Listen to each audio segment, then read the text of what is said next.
सिर्फ कप्तान ईशान मसूद ही सहाफ़ियों के सवालों पर बर्म नहीं हुए। दूसरे टेस्ट मैच के खेल के पहले दिन जब left arm spinner Noman Ali ने हैट्रिक स्कोर करते हुए पहले स्पिनर होने का एजाज़ हासिल किया, तो इस प्रेस कॉन्फ्रेंस में नोमान अली से सवाल करते हुए सहाफ़ी ने कहा, आपको हैट्रिक की मुबारकबाद, लेकिन क्या आपको ऐसी पिच पसंद है जहां मैच सिर्फ 2 दिन में ख़त्म हो जाए? जिस पर नोमान अली ने क्या जवाब दिया, आइए देखिए और सुनिए।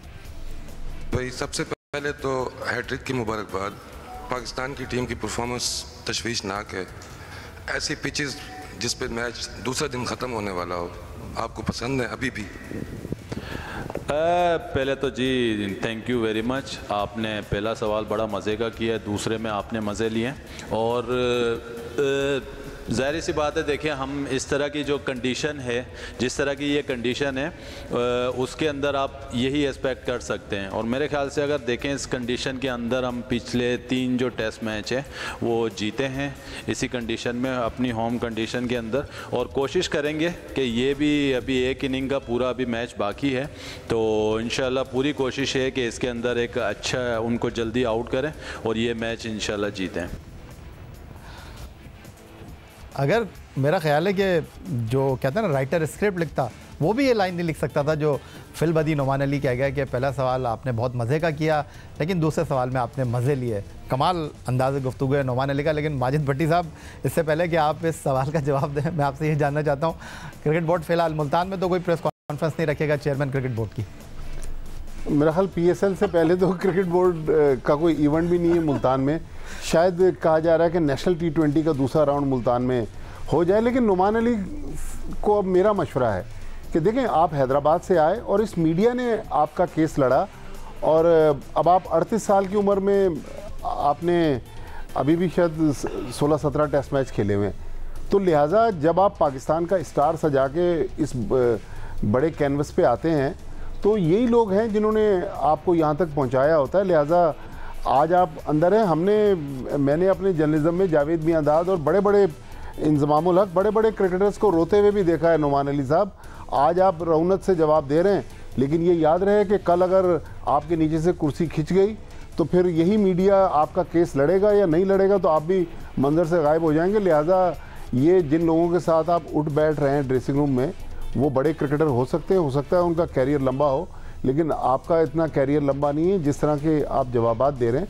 मेरे ख्याल में थोड़ा बेहतर अंदाज में अगर आप जवाब दे दें। उन्होंने सवाल आपसे गलत नहीं पूछा, लेकिन आप इस तरह का जवाब दे रहे हैं कि मज़े ले रहे हैं और फलां, ये मेरे ख्याल में नामुनासिब चीज़ है। PCB को भी देखना चाहिए कि ये वन वे ट्रैफिक नहीं है कि सहाफ़ी जो हैं वही PCB के लिए अपना तन मन धन एक कर दें। प्लेयर्स को भी, सहाफ़ियों को भी रिस्पेक्ट देने की ज़रूरत है। चलें जनाब, आज का ये प्रोग्राम हमने प्रेस कॉन्फ्रेंसों के कुछ इक़्तिबासात और कुछ खिलाड़ियों के बयानात, मैनेजमेंट के बयानात के साथ सजाया है। अब बात लेते हैं टीम के अबूरी कोच आकिब जावेद साहब की, जो चैम्पियंस ट्रॉफी तक कोच हैं। इंग्लैंड के खिलाफ पहले टेस्ट मैच शिकस्त के बाद जब सिलेक्शन कमेटी में जिम्मेदारियाँ संभाली तो स्पिन पिच बनाने का फार्मूला उन्होंने पेश किया, जिसकी बदौलत पाकिस्तान होम ग्राउंड पर आखिरी 4 टेस्ट मैच 3 में से जीतने में कामयाब हुआ। मगर स्पिन बॉलिंग के सामने बैटर्स की कारकर्दगी पर wicket keeper batter Mohammad Rizwan का कहना है कि पूरी कौम को इसके लिए तैयार रहना चाहिए। इस तरह की कंडीशंस में बैटर्स की औसत गिरेगी, क्योंकि ऐसी मुश्किल पिचेस पर खेलना आसान नहीं होता। पाकिस्तान क्रिकेट आगे अब जा रही है। अब एक प्लेन के साथ अगर आप देख रहे हैं कि इस तरह, इससे पहले इस तरह पिचेस नहीं बने थे, तो हम एज ए कौम या सबको इस चीज़ को एक्सेप्ट करना पड़ेगा कि शायद बैट्समैनों की जो एवरेजेस है वो चीज़ें वो नीचे आएंगी, ग्राफ नीचे आता रहेगा, क्योंकि सबको लगता है कि ये पिचेस इतनी आसान नहीं होने, कभी आगे से आउट होना है, कभी पीछे से आउट होना है, कभी ऊपर नीचे आ रहा है, ऊपर नीचे बॉल हो रहा है, स्पिन भी हो रहा है, तो मुश्किल कंडीशन आ रहे हैं। मगर हमें इंशाल्लाह Aahista Aahista as a nation जो हमारी फर्स्ट क्लास क्रिकेट है उसकी तरफ गामजन करना पड़ेगा, क्योंकि अगर हम आगे इन चीज़ों को लेके आ रहे हैं तो इंशाल्लाह उम्मीद है कि आगे हमारी क्रिकेट ऐसी होनी है। और पिच मुश्किल ही था, सबको नज़र आ रहा है कि पहले बॉल से अगर वो स्पिनर लगा रहे तो इट मीन्स कि पिच में बहुत कुछ है। अब अगर मौजूदा टेस्ट चैंपियनशिप में औसत के एतबार से पाकिस्तान के कामयाब बल्लेबाजों की बात की जाए तो विकेट कीपर मोहम्मद रिजवान औसत के लिहाज से सबसे कामयाब बैटर रहे हैं। मोहम्मद रिजवान ने 45 की औसत से 900 रन स्कोर किए, जिसमें उनकी 1 सेंचुरी और 4 निफ सेंचुरियाँ शामिल हैं। मगर उनकी श्रीलंका और वेस्ट इंडीज़ के खिलाफ बनाई गई 2 निफ सेंचुरियाँ पाकिस्तान को कामयाबी दिलाने में अपना किरदार अदा कर पाई। इसके अलावा 22 इनिंग में बांग्लादेश के खिलाफ सेंचुरी और निफ सेंचुरी और ऑस्ट्रेलिया के खिलाफ निफ सेंचुरी पाकिस्तान के किसी काम ना आई। रन्स के एतबार से सऊद शकील सबसे कामयाब बैटर हैं, जिन्होंने तमाम 14 टेस्ट मैच खेले और एक सेंचुरी के साथ 1078 रन्स बनाए। उनकी औसत 43.12 रही। बाकी बल्लेबाजों में अगर हम बात करें तो सलमान आगा हैं, शान मसूद, अब्दुल्ला शफीक और कामरान गुलाम के नाम काबिल ज़िक्र हैं।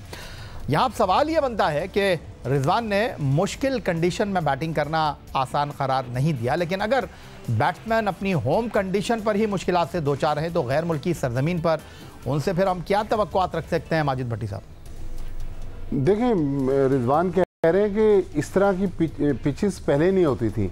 मैं रिजवान तो खैर पता नहीं उस वक्त पैदा भी हुए थे या नहीं। 79 में तौसीफ अहमद का जब टेस्ट मैच में डेब्यू हुआ यहाँ नेशनल स्टेडियम कराची में, तो मुझे याद है मैंने जनरल इनक्लोजर में बैठ के वो मैच देखा। पहले दूसरे ओवर से इतनी गेंद स्पिन हो रही थी। इकबाल कासिम और तौसीफ अहमद ने जीना दो भर कर दिया था। 3.5 दिन में वो टेस्ट मैच भी ख़त्म हो गया था। लेकिन वो हमारे बैट्समैन बहुत ज़बरदस्त थे जो सिंगल हैंडेडली मैच को निकाल देते थे। लेकिन अनफॉर्चुनेटली आज हमारे पास बाबर आजम हमारे दुनिया में सबसे बड़े बैट्समैन कहे जाते हैं, लेकिन बाबर आजम की जो परफॉर्मेंसेज हैं वो ख़ास तौर पर स्पिनर्स के ख़िलाफ़ अच्छी नहीं है। रिजवान पैचेस में अच्छी परफॉर्मेंस दे रहे हैं लेकिन कंसिस्टेंट नहीं है। मेरा ख्याल में एक तो पाकिस्तान टीम के जो बैटिंग कोच हैं शाहिद असलम, उन पर भी नज़रसानी करने की ज़रूरत है। पता नहीं शाहिद असलम बड़े बैट्समैनों को वो कुछ बता सकते होंगे जो वो सऊद शकील को बता दें या किसी यंगस्टर्स को बता दें। तो अगर ये पिचेस बनी हैं तो ये पिचें इस तरह की पहली बार नहीं बनी, माजी में भी बनती रही हैं। लेकिन अब थोड़ा सा स्टाइल प्लेयरों का चेंज हो गया है, पैसा बहुत ज़्यादा आ गया है, हर वक्त वो मीडिया की अटेंशन में रहते हैं। पहले अखबारात होते थे तो टेलीविज़न तो था नहीं, टेलीविज़न पे जो मैच आता था वो भी ब्लैक एंड वाइट टेलीविज़न थे। तो वक्त के साथ साथ ज़रा प्लेयरों का स्टाइल चेंज हुआ है। तो मेरे ख्याल में प्लेयर्स को अपने अंदाज पर, अपने बोलने पर भी नज़रसानी करनी चाहिए। पाकिस्तान क्रिकेट बोर्ड को चाहिए कि अंडर 15, अंडर 16, अंडर 17 के जो कैंप लगते हैं वहाँ पर उनकी मीडिया सेशन भी करवाएं ताकि उनको मीडिया से इंटरेक्शन करने की भी प्रैक्टिस करवाई जाए।